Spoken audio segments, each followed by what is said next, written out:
activité, c'est l'enseignement flash que nous aurons aujourd'hui. Amen.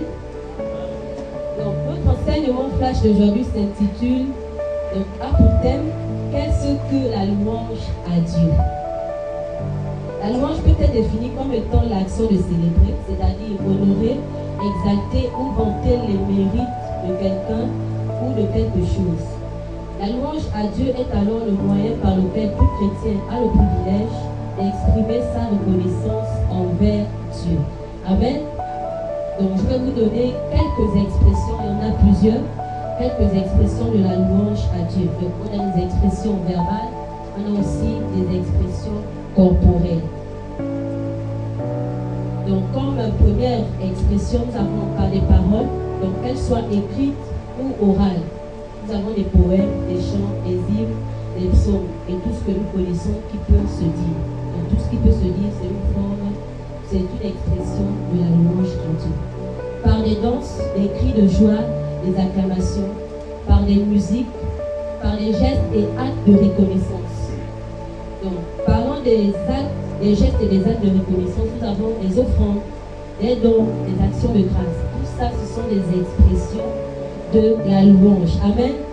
Donc lorsque nous sommes en train de célébrer le Seigneur, nous pouvons pousser des grands cris, nous pouvons acclamer, parce qu'on a fait le constat, pendant que nous célébrons le Seigneur, nombreux sont assis, d'autres nous regardent, d'autres observent comme si c'était un spectacle. Non.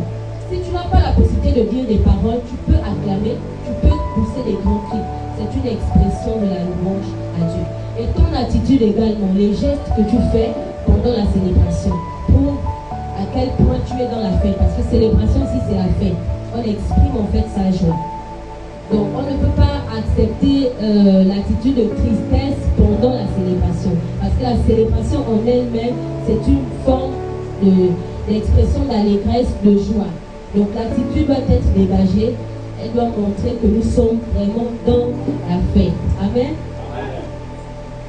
Donc on ne va pas se limiter aux expressions, on va aller jusqu'à l'impact de la louange à Dieu. Lorsque nous louons le Seigneur, lorsque nous célébrons le Seigneur, lorsque nous vantons les mérites de notre Dieu, il y a un impact dans nos vies, un impact dans l'église, un impact dans notre pays, au niveau de notre famille. Lorsque nous célébrons le Seigneur, nous louons notre Dieu, il y a un apaisement. Et là, nous pouvons le voir dans le livre de 1 Samuel, le chapitre 16, verset 23. Et là, l'apaisement ici, c'est avec la musique, donc le son. L'histoire de David, lorsque Saül, l'esprit mauvais venait sur Saül, il fallait que David joue de la harpe. Donc ce son-là faisait que l'esprit quittait, ce mauvais esprit quittait Saül. Donc il avait une forme d'apaisement. Amen. Ici, c'est avec le chant. C'est Paul et Silas lorsqu'ils étaient en prison. Nous connaissons cette histoire, les chaînes de la prison se sont brisées. Donc ils ont été libérés. Le troisième élément, l'impact de la louange, nous avons la victoire. Et on peut le retrouver dans le livre de Josué, chapitre 6, verset 1 à 27. Donc,